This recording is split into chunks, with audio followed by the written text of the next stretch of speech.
é o nosso Deus. Irmãos, vamos à palavra. Eu quero abrir no livro de Tessalonicenses, capítulo de número 1.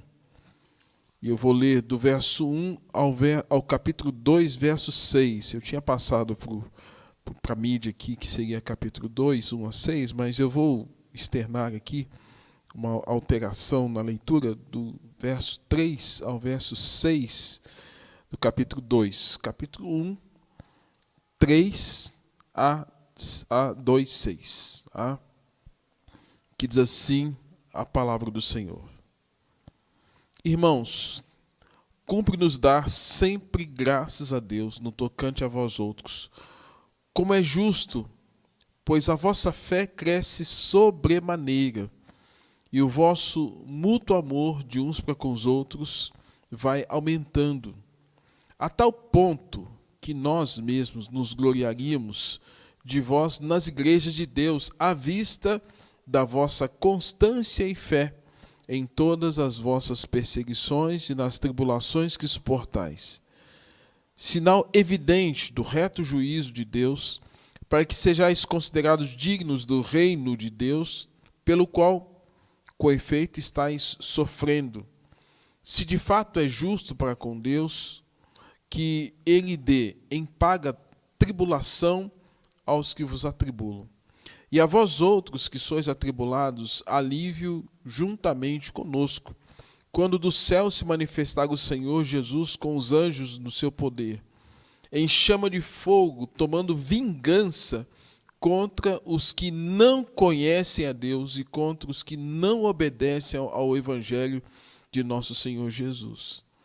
Estes sofrerão penalidade de eterna destruição, banidos da face do Senhor e da glória do seu poder. Quando vier para ser glorificado nos seus santos e ser admirado em todos os que creram naquele dia, porquanto foi crido entre vós o nosso testemunho. Por isso também não cessamos de orar por vós, para que o nosso Deus vos torne dignos da sua vocação e cumpra com poder todo o propósito de bondade e obra de fé, a fim de que o nome do Senhor Jesus seja glorificado em vós, e vós nele, segundo a graça do nosso Deus e do Senhor Jesus Cristo. Irmãos, no que diz respeito à vinda de nosso Senhor Jesus Cristo e à nossa reunião com Ele, nós vos exortamos a que não vos demovais da vossa mente com facilidade, nem vos perturbeis, quer por espírito, quer por palavra, quer por epístola, como se procedeste nós, supondo tenha chegado o dia do Senhor. Ninguém de nenhum modo vos engane, porque isto não acontecerá sem que primeiro venha a apostasia. Grave essa palavra. Sem que primeiro venha a apostasia. E seja revelado o homem da iniquidade, o filho da perdição, o qual se opõe e se levanta contra tudo que se chama Deus, ou é objeto de culto a ponto de assentar-se no trono de Deus, ostentando-se como se fosse o próprio Deus. Não vos recordais de que, ainda convosco, eu costumava dizer-vos estas coisas, e agora sabeis o que o detém, para que ele seja revelado somente em ocasião própria. Quero frisar aqui o verso 1 ao verso 3, ao verso 5 do capítulo 1, e posteriormente o verso 3 do capítulo 2, que diz: ninguém de nenhum modo vos engane, porque isso não acontecerá sem que primeiro venha a apostasia e seja revelado o homem da iniquidade, o filho da perdição. Vamos orar mais uma vez. Pai Santo, fala ao nosso coração, instrua-nos com a verdade. Palavra lida, que teu Espírito traga o entendimento e gere mudança de mente, de comportamento, e gere, ó Deus, aprofundamento na nossa fé, nesses dias que não tem como nós não dizermos que são dias difíceis. Que o Senhor tenha compaixão de nós e prepare dia a dia a tua igreja para o enfrentamento, ó Deus, de todos os seus oponentes, todos os seus adversários. Sabemos que todos eles já foram vencidos por Jesus na cruz e na ressurreição. A vitória de Cristo já é garantida.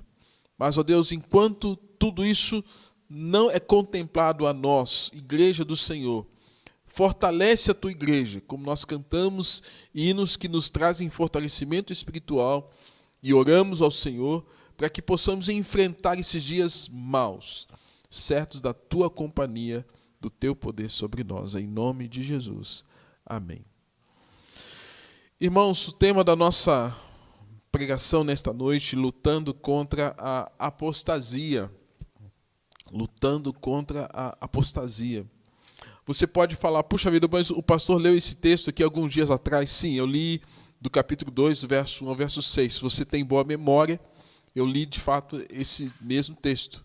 Mas na ocasião eu falei sobre o anticristo. Diferente o tema. Porque o tema ele trata dois problemas sérios, os quais você e eu precisamos começar a perceber que estão à nossa frente. Se você tem boa memória, você se lembra que eu disse que depois da queda, Deus prometeu que Cristo viesse, e Cristo veio como descendente da mulher. Toda a narrativa do Velho Testamento apontando para Cristo, todo o Novo Testamento falando de Cristo. Cristo veio já cumprindo toda uma orientação do Pai, de morrer na cruz, de ressuscitar ao terceiro dia e de 50 dias depois da ressurreição de Jesus, Jesus derramado do seu Espírito. Então, tudo isso já se cumpriu. Já se cumpriu todo um plano redentivo para que você pudesse ser salvo. E aí a gente tem na história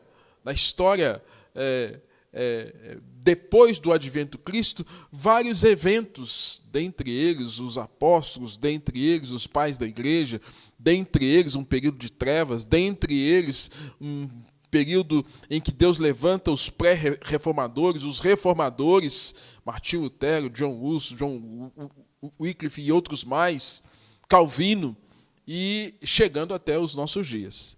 Então tudo isso já se cumpriu.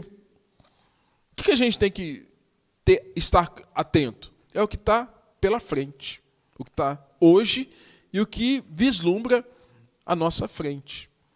E nós, como crentes que temos a Bíblia, nós já sabemos o final de tudo isso. Nós temos a grata satisfação de Deus já nos dar, usando uma linguagem que os jovens usam, Deus já nos deu o spoiler. O que é o spoiler? Deus já nos contou o filme. Todo o filme já foi revelado para nós.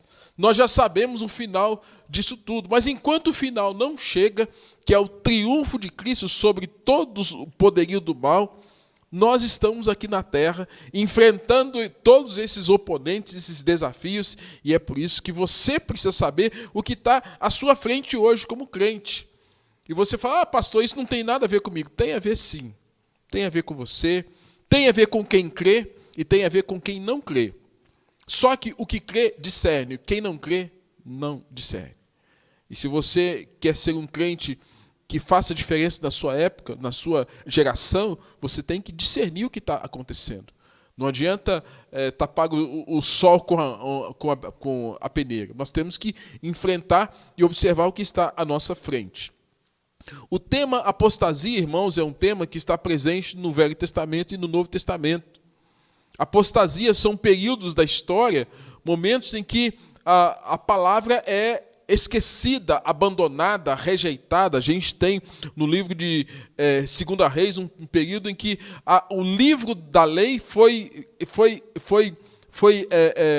esquecido, ele foi perdido.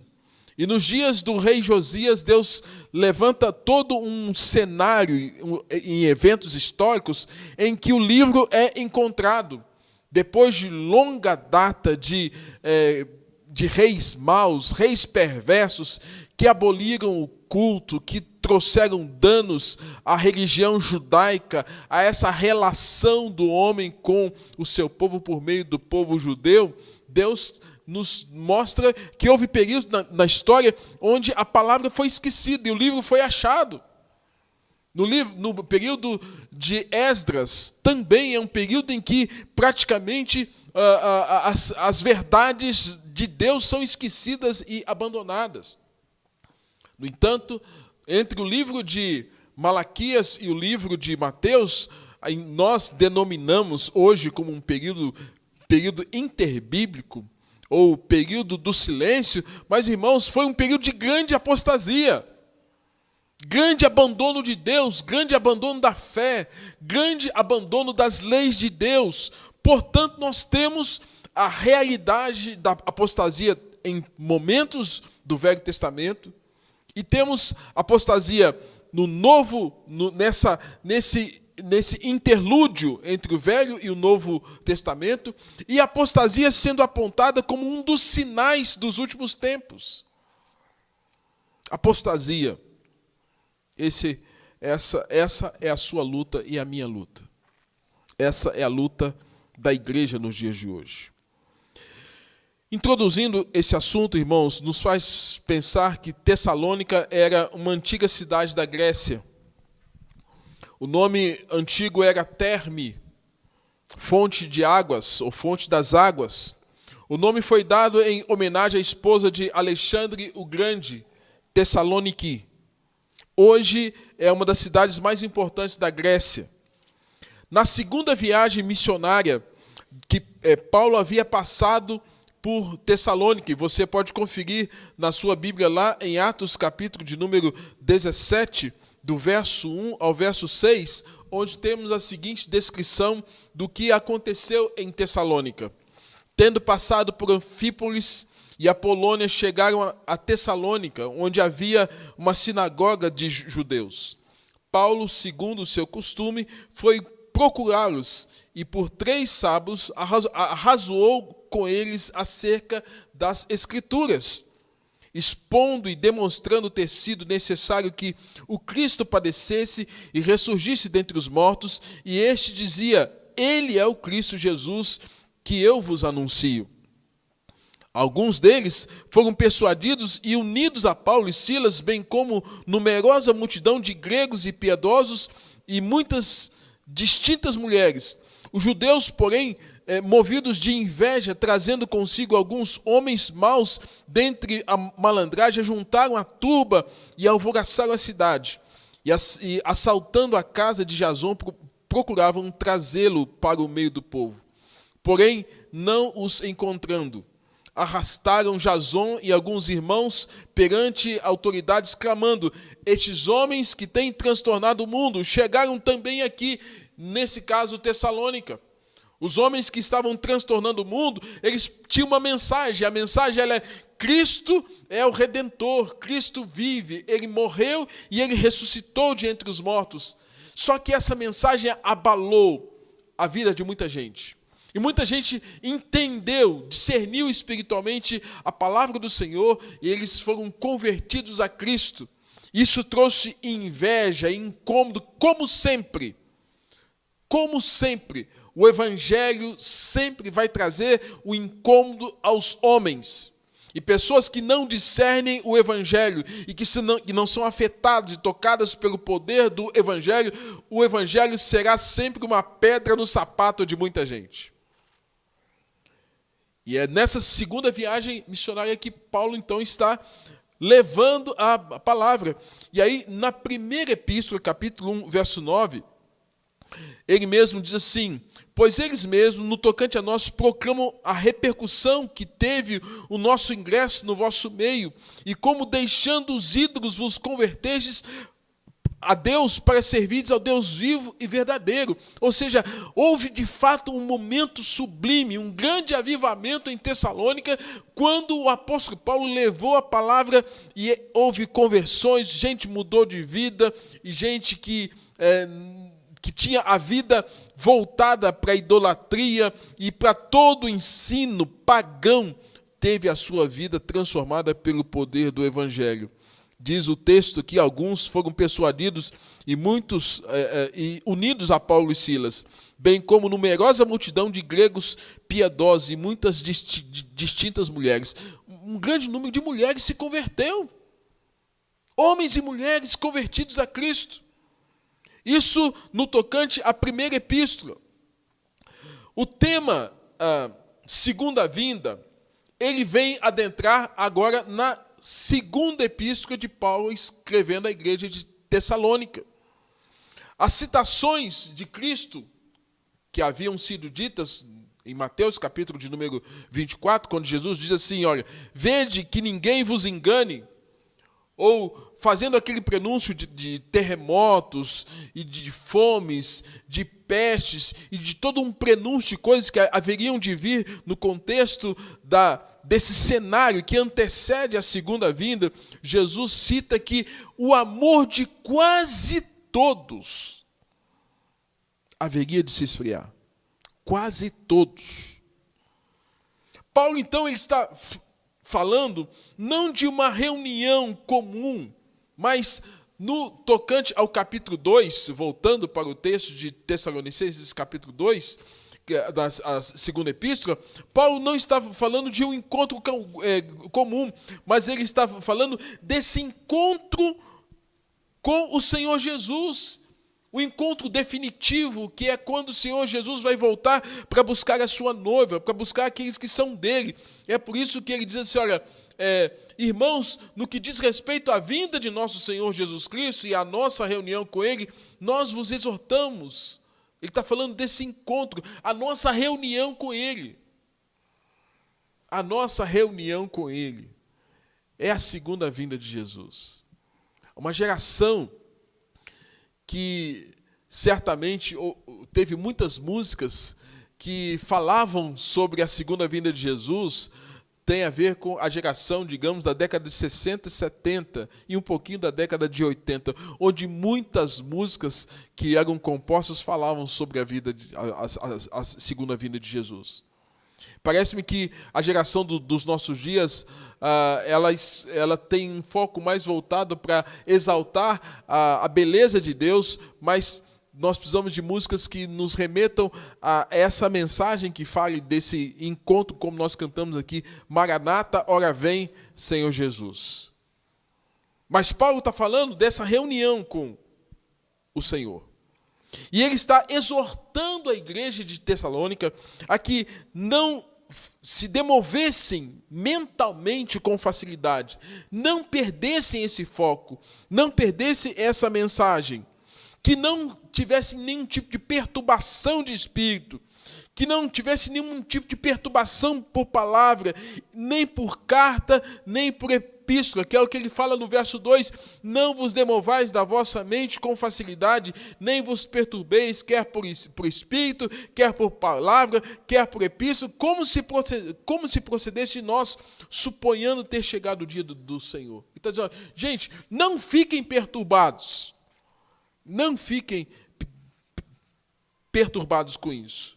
E motivos pelos quais não deveriam se espantar, os motivos pelos quais não deveriam ficar assustados, era porque deveriam entender que a palavra que estava sendo dada não era uma impressão dele, mas era aquilo que o Evangelho trazia. Ele fala, como se procedesse de nós, impressão de que o Evangelho fosse causador de tensão. Não fiquem perturbados por conta do que está acontecendo, desse cenário externo. Não fiquem. Ele fala, não fiquem perturbados por questões apocalípticas, suponhando ter chegado o dia do Senhor. Então ele quer mostrar que ele dá pistas, tal qual a Bíblia vai nos apontar, que há dores de parto, e quando uma mulher tem dor de parto, às vezes pode ter um alarme falso. Mas tem aquele momento correto em que as dores estão vindo, e as dores estão vindo porque vai nascer uma criança. Então, quando a Bíblia fala de dores de parto, a Bíblia quer nos apresentar até essa ideia de que nós temos que estar atentos em relação a esse prenúncio do que vai acontecer e que nós não podemos ficar assustados com qualquer coisa por conta de alarmes falsos. Eu lembro que quando a minha primeira filha nasceu, Isabela, nós tivemos alguns alarmes falsos. E eu lembro que eu tinha um Fusquinha e peguei meu Fusquinha correndo e fui com a bolsa, com a minha esposa, para o hospital. Chegou lá e falei, não está na hora. Mas no dia que, de fato, era o nascimento da Isabela, dia 29 de abril, gente, eu já tinha feito caminho várias vezes para a consulta, eu perdi até o caminho do hospital. Mas o alarme falso vem, o alarme falso vem. E nós precisamos entender todo um cenário para que nós não estejamos assustados, angustiados. E ele chega a dizer, ninguém de modo algum vos engane por alguns motivos. Porque antes de Jesus voltar, ele fala de 2 cenários que vão acontecer, porque vai vir apostasia e vai vir o homem da iniquidade com características daquele que se opõe a tudo que se chama Deus. Homem da iniquidade que se opõe a tudo que tem por objeto culto a Deus. Homem da iniquidade que quer o lugar de Deus e assentar-se no santuário de Deus.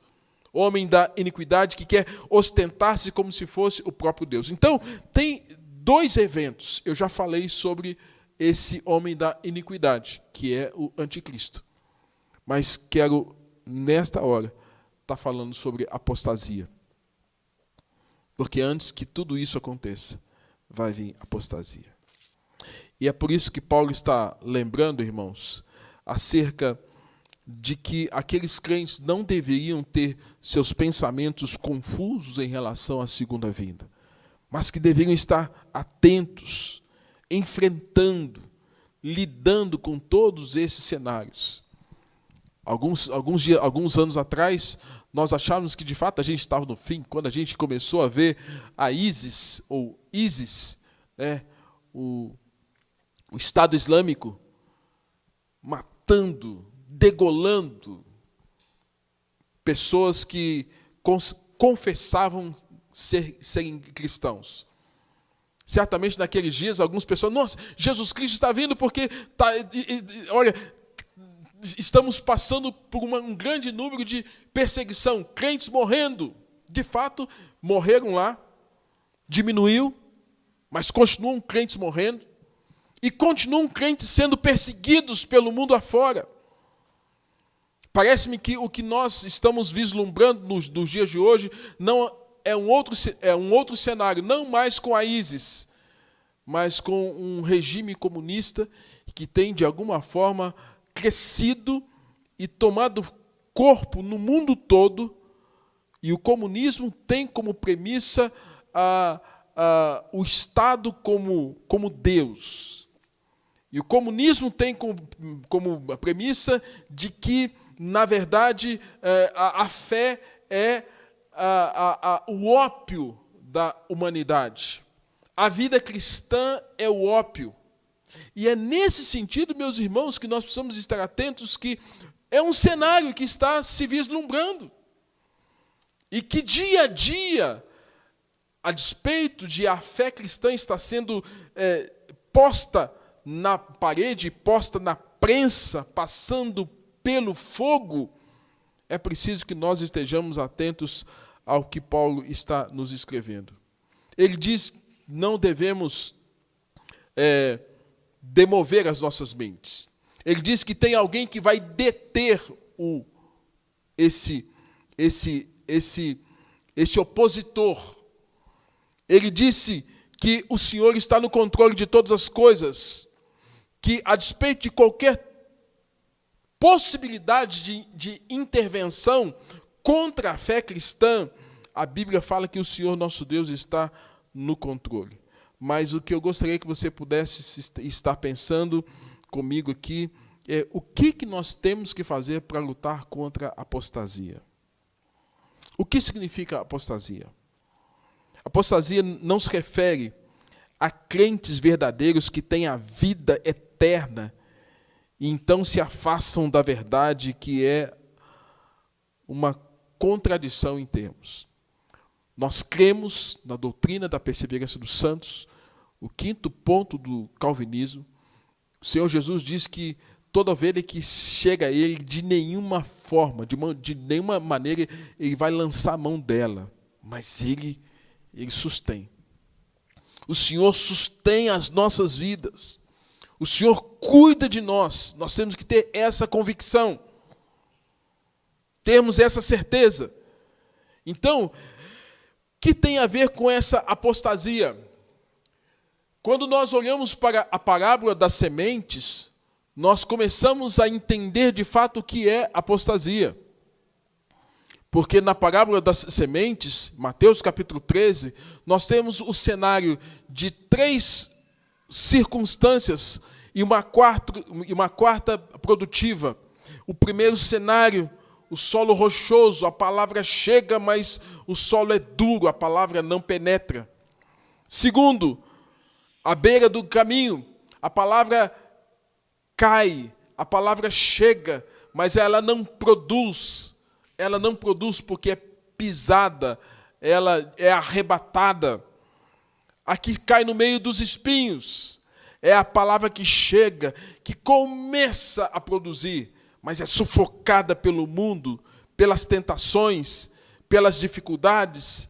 E esses 3 cenários, irmãos, são pessoas que, na verdade, passam por nossas comunidades, que dizem ser cristãos, mas que, na verdade, não tiveram uma profundidade de transformação espiritual. E não tendo essa transformação espiritual, se tornam, de fato, essa semente que cai em solo rochoso.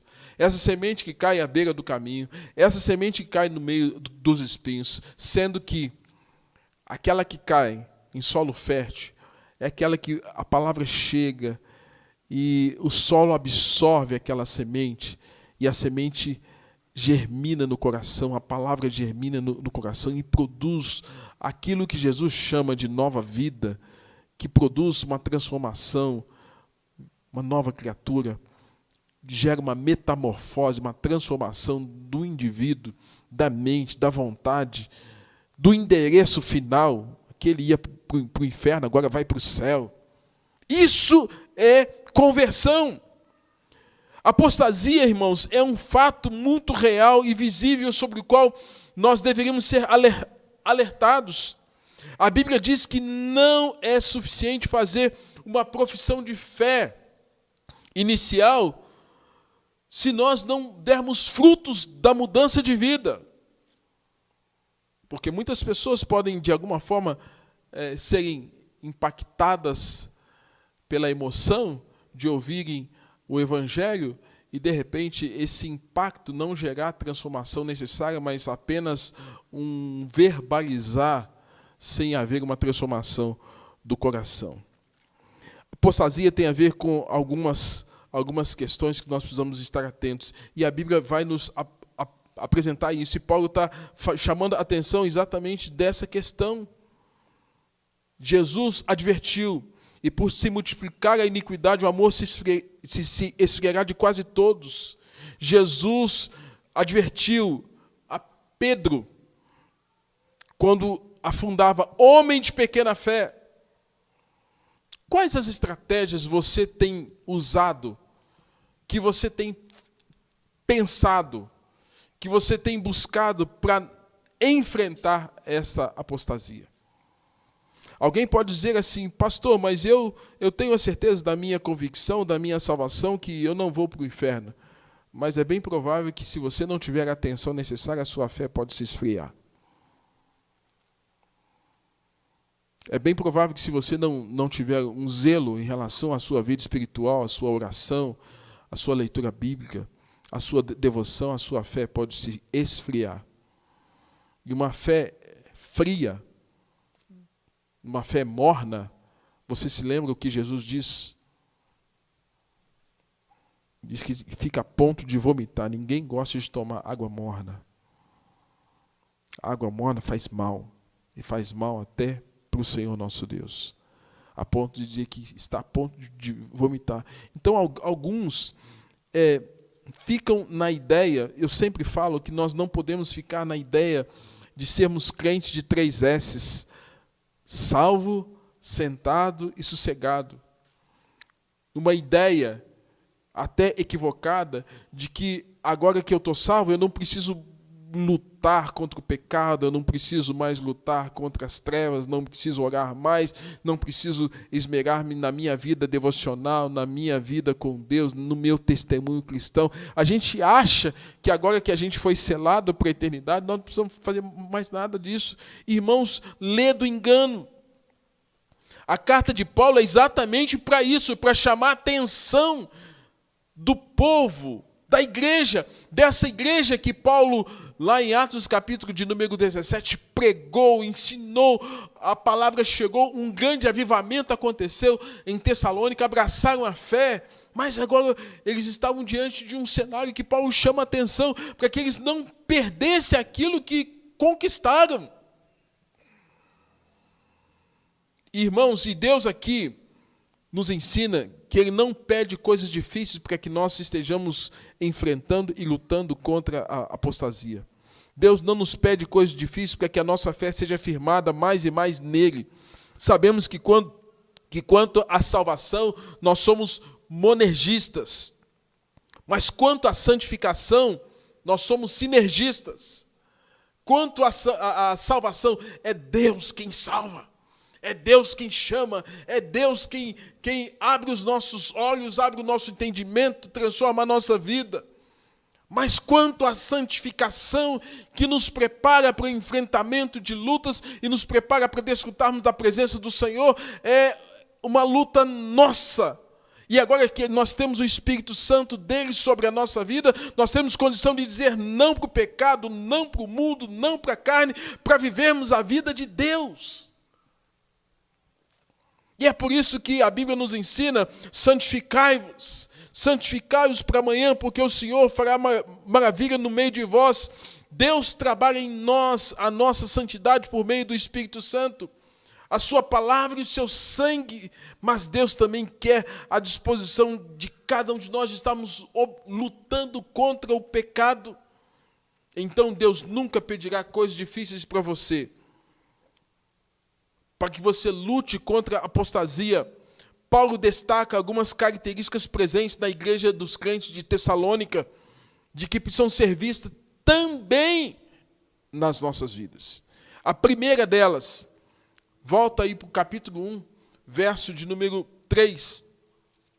Paulo está dizendo assim: irmãos, cumpre-nos dar sempre graça a Deus no tocante a vós, como é justo, pois a vossa fé cresce.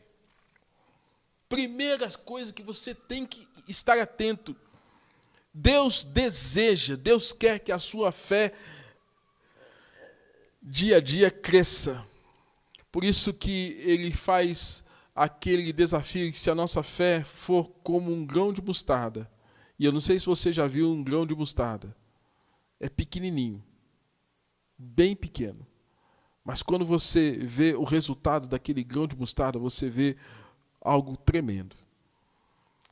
E ele diz que se nós tivermos essa fé, e essa fé desenvolver, essa fé crescer, é o que ele espera como arma de enfrentamento para a apostasia, um crescimento na vossa fé.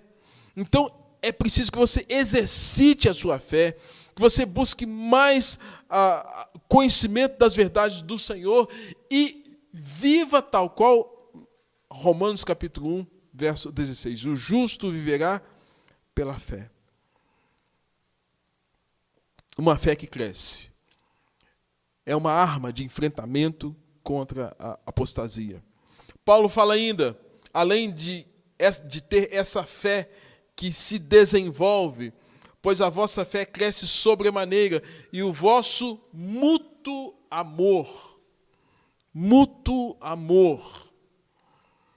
Lembra lá que a Bíblia está dizendo, e Jesus disse em Mateus capítulo de número 24, que no final dos tempos, algo que vai diminuir de quase todos é o quê? É o amor.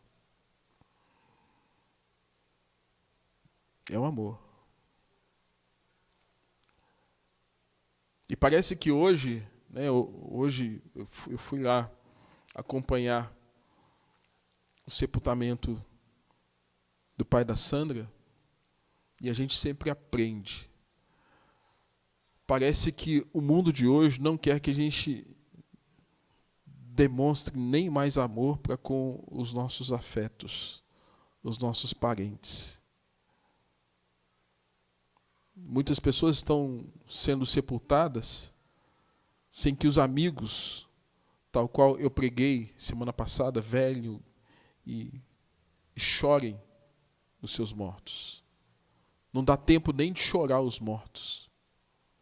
Parece que o mundo hoje, que nos vê como número, que nos vê como estatística, não quer que estejamos mais nos relacionando como indivíduos, como pessoa. E, consequentemente, parece que a gente, se não lutar contra isso, parece que a gente vai ficando também seco. A gente vai ficando operativo. A gente vai ficando muito mais voltado para resultados humanos e para questões meramente estatísticas e não para relacionamentos afetuosos. Hoje nós não conseguimos abraçar as pessoas. Hoje eu quis abraçar, eu vi lá alguns irmãos, Rafael, Aline, eu quis abraçar, mas não podia abraçar.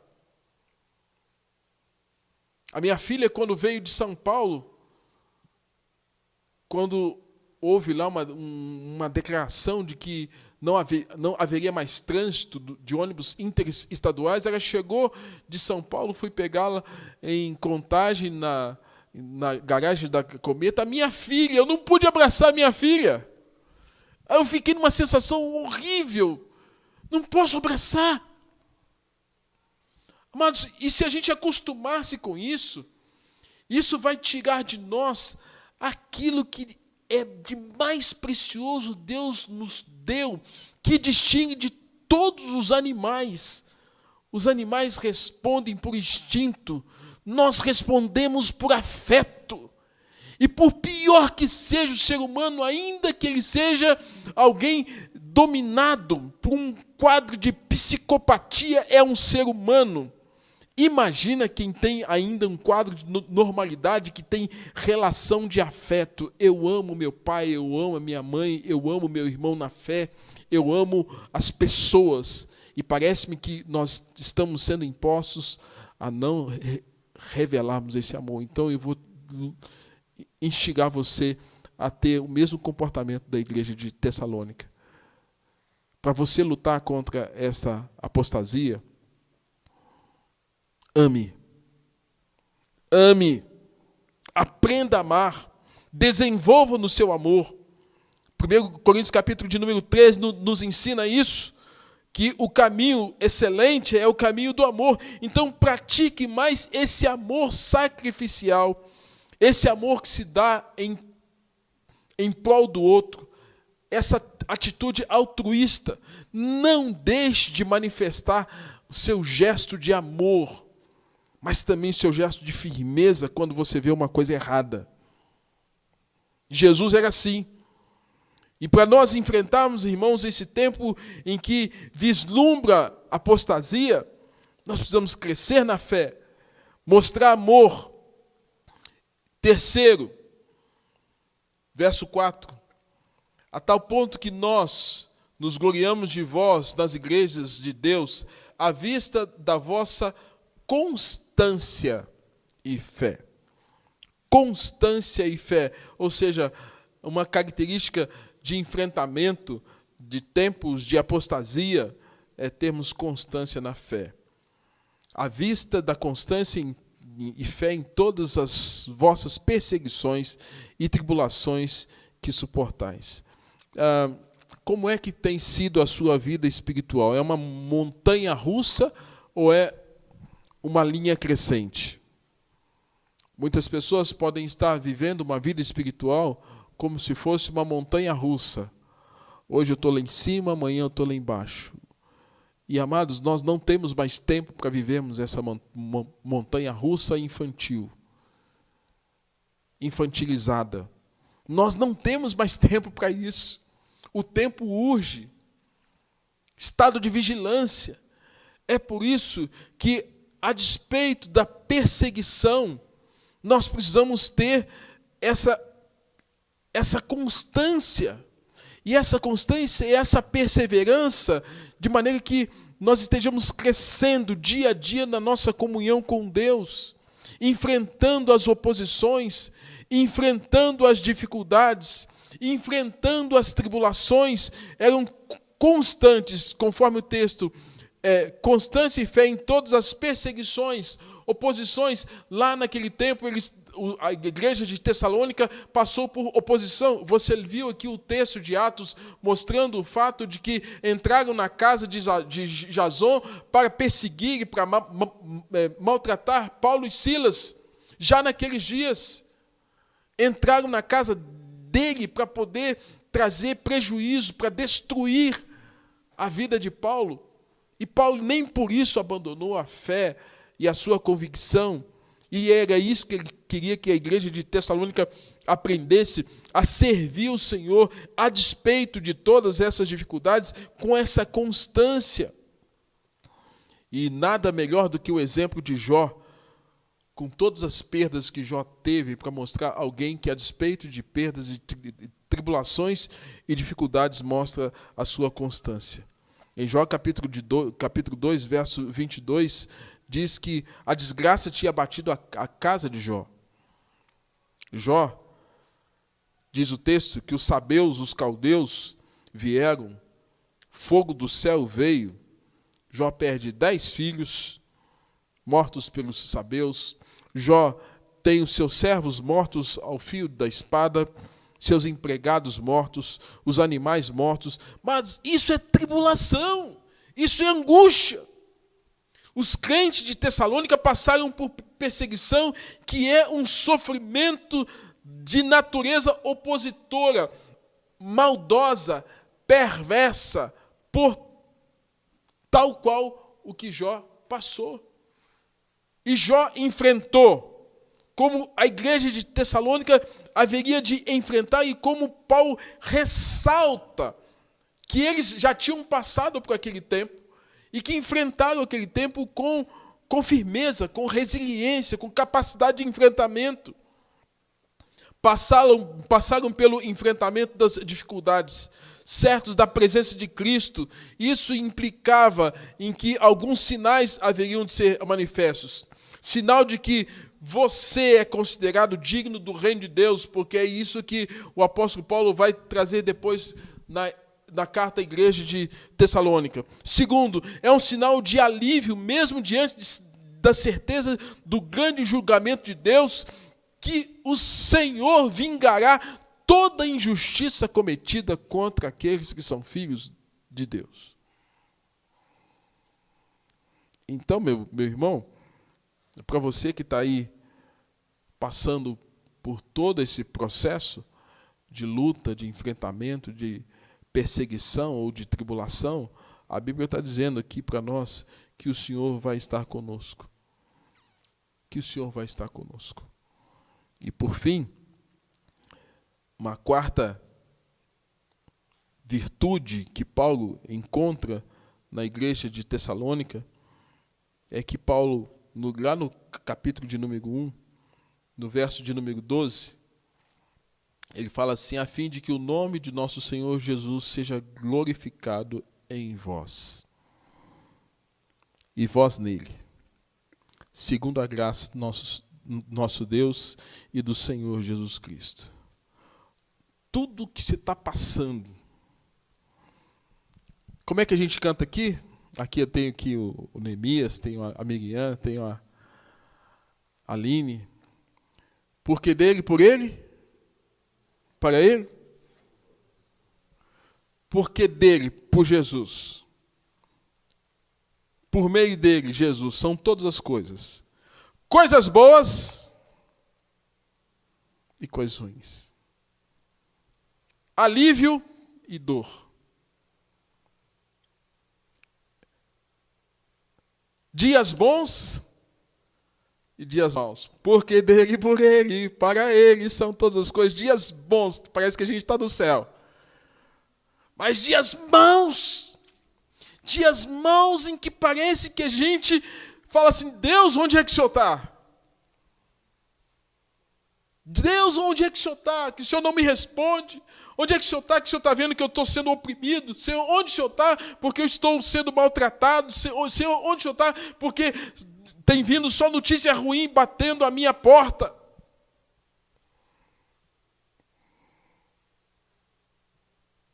Então, irmãos, tem dia que de fato o negócio é complicado, viu?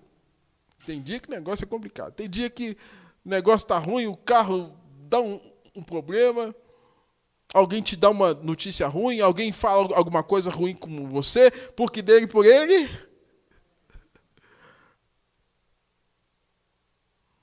E é exatamente isso. Todo o sofrimento que a igreja de Tessalônica estava passando e já tinha enfrentado, Paulo está dizendo assim, verso 11, por isso também não cessamos de orar por vós, para que o nosso Deus vos torne dignos da vossa vocação e cumpra com poder todo o propósito de bondade e obra de fé, a fim de que o nome do Senhor Jesus seja glorificado em vós. Você vai exaltar o Senhor a despeito de passar por tempos e dias de dificuldade, de perseguição. Você vai exaltar o Senhor a despeito de passar por dias de tribulação como Jó, de perda. Talvez você não perdeu 10 filhos como Jó, mas perdeu um. Talvez não perdeu servos como Jó, mas perdeu o emprego. Talvez não perdeu a dignidade como Jó. Porque os amigos dele eram aqueles teólogos do caos, que diziam, você está passando porque você está passando porque você está em pecado. E Jó está dizendo, a minha vida é íntegra diante do meu Deus. Talvez você passe por tudo isso, e em tudo isso, a Bíblia está dizendo que Deus há de ser glorificado, Ele vai ser exaltado através da sua vida, através da igreja de Tessalônica, a fim de que o nome de nosso Senhor Jesus seja glorificado em vós. Vós quem? Igreja.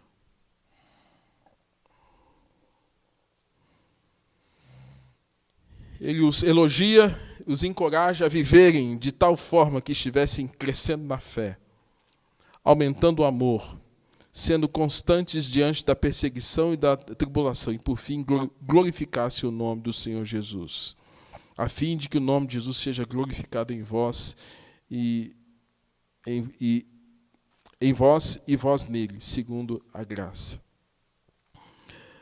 Eu disse no início do culto, da pregação, que Deus não exige nada impossível de nós, não exige nada difícil de nós.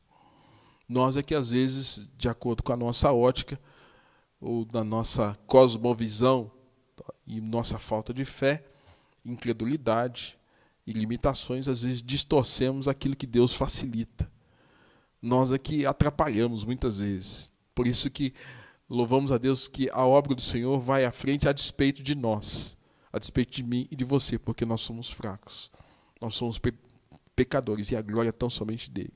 Mas em si, irmãos, nós sabemos que quanto à nossa salvação, nós somos monergistas. Deus, de fato, Ele trabalha na nossa salvação, Ele prepara o dia, Ele preparou o dia, o momento, a família, aquele entendimento da nossa fé, para que o Evangelho nos arrebatasse e o Senhor dizer para nós, esses são meus filhos, esses são meus filhos.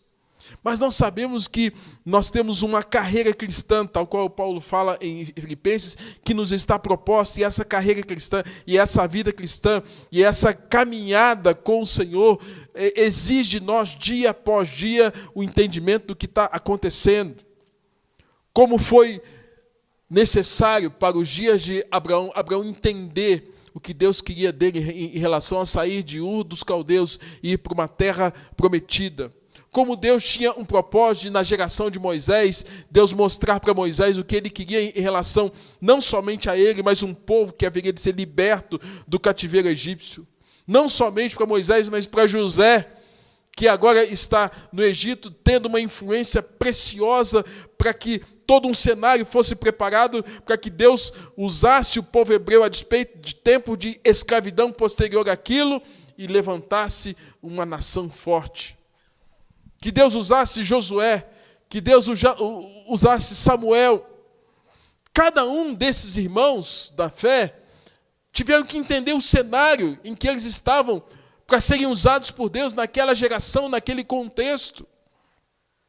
E, amados, o nosso maior desafio como igreja contemporânea é de entendermos o que Deus quer de nós nessa geração. E o que Deus quer de nós, irmãos, não são sinais. O que Deus quer de nós é vida. É vida, porque nós somos as testemunhas do Senhor Jesus. Nós somos esses quais Atos 2, 8 diz que haveriam de receber poder ao descer sobre nós o Espírito Santo para sermos essas testemunhas. Deus não exige nada de nós que nós não possamos fazer. E, amados, se queremos ver o milagre de um bom testemunho, o milagre de uma vida coerente com o Evangelho, não nos esqueçamos da história que Deus nos ensina por meio de Naamã. Deus não pediu nada difícil para Naamã. Deus não pediu nada difícil para Naamã. Naamã, o herói de guerra, leproso, conforme 2 Reis capítulo 5, um herói sírio, cheio de pompa, leproso, doente. Na casa dele, uma criada, uma menina judia, que diz, olha, lá na minha terra tem um profeta, se você for estar com ele, você vai ver que o profeta pode te dar uma resposta diante da sua dor, diante do seu problema. Naamã entende que era uma oportunidade, vai até o profeta lhe diz, olha, o que você quer? Eu estou aqui, achei que quando eu vim aqui você ia fazer uns negócios aí, uns streamlink aí, eu ser curado. E nenhum streamlink foi feito, apenas o profeta disse, olha, vai lá no Rio Jordão. Sabe o que você faz? Vai lá e se banha. Vai lá, se banha lá, 7 vezes. Vai lá e a tua carne vai ser curada. Na Bíblia diz que Naamã ficou indignado, porque achou aquilo uma afronta. Pensava eu, segundo Naamã, que ele saía ter comigo, se ia de pé, invocaria o nome do Senhor seu Deus, moveria a mão sobre o lugar da lepra e restauraria o leproso. E disse ainda, não são porventura Abana, Farfar, os rios de Damasco melhores do que as águas de Israel? Ainda agiu com desprezo. Com os outros, dá vontade de falar, então, Naamã, volta para lá. Vai lá, então. Resolve o seu problema lá. Deus mandou, resolveu aqui, né? Aqui. Você quer? Vai lá, então. Vai lá ver se resolve. Vai lá ver. Dá vontade de falar isso. Né? Vai lá, resolve lá. Porque está desprezando. Como, irmãos, muita gente na geração de hoje está rejeitando a palavra. Como muita gente hoje está desprezando o tempo da oportunidade de Deus trazer um novo tempo espiritual nas suas vidas.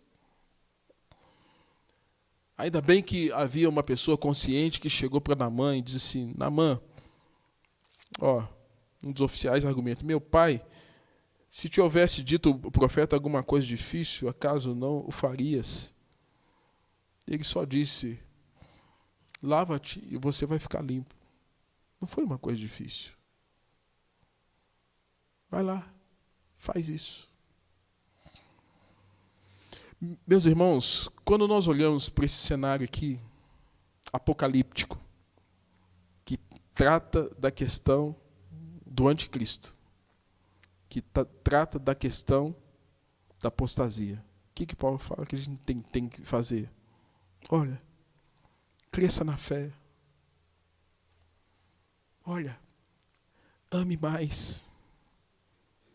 Olha, para com essa oscilação espiritual, seja mais constante.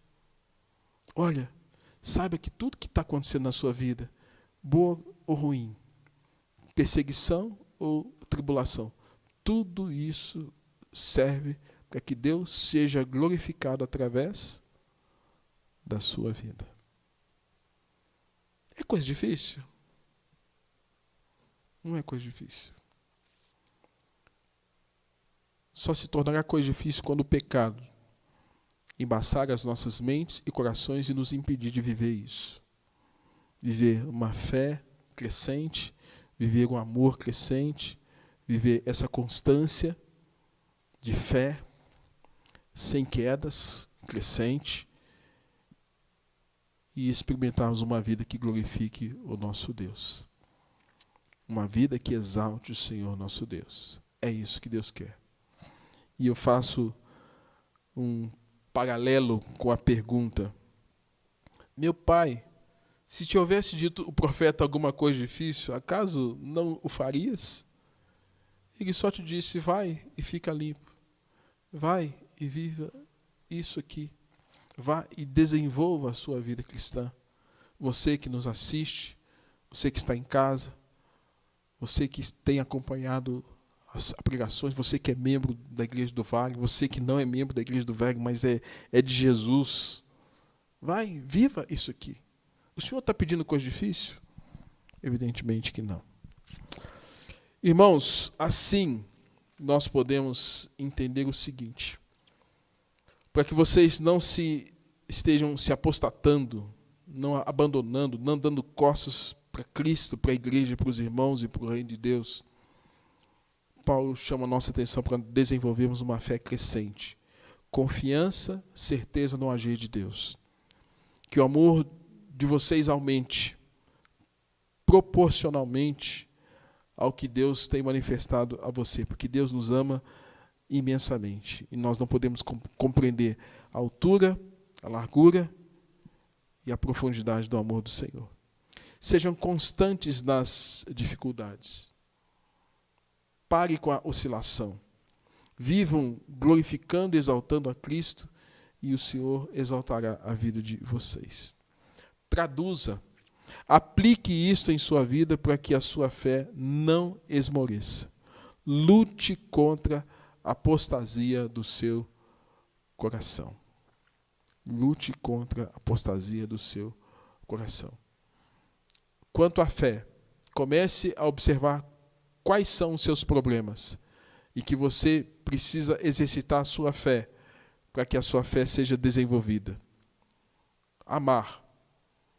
Precisamos começar a fortalecer o nosso amor com os vínculos parentais. Amar filhos, amar esposa, amar marido, amar irmãos, amar família e não odiá-los e não achar que são inconvenientes.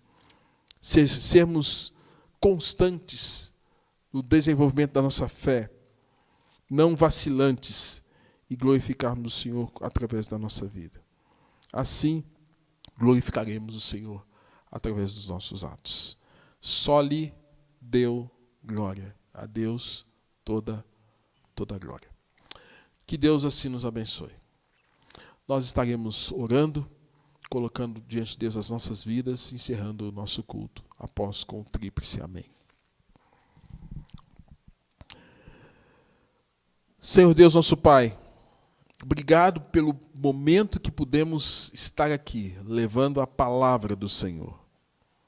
Ela é viva, ela é eficaz, ela é poderosa, ela divide juntas e medulas, ela separa o santo do profano, ela separa o eterno do temporal, ela separa o que vem do Senhor e o que vem do mundo. Ela nos faz discernir, ó Deus, verdades eternas. E nós rogamos, Senhor, que essas verdades, fortalecidas no Senhor, ó Deus, possam gerar em nós crescimento espiritual desenvolvimento da nossa fé, para enfrentarmos esses dias que são dias maus, para enfrentarmos tempos em que, ó Deus, a palavra está sendo dia a dia sendo cerceada. Um cenário, ó Deus, em que o ateísmo, uma cultura anticristã, tem crescido e tem se tornado leis impostas, inclusive, contra a igreja. Mas sabemos, ó Deus, que importa adorar e servir o Senhor do que obedecer aos homens. Ó Deus, fortalece o teu povo. Dá essa fé que nos é necessária. Dá-nos, ó Deus, esse amor que nos é tão necessário. Dá, ó Deus, essa constância tão necessária. E que em tudo glorifiquemos o Senhor da nossa vida. Assim oramos, em nome de Jesus. E que a graça do nosso Senhor Jesus Cristo, o amor de Deus, o nosso Pai, a comunhão, a consolação, o poder e as virtudes do Espírito Santo repouse sobre esta igreja e sobre todo o povo de Deus em toda a terra, hoje e para todos sempre. Amém.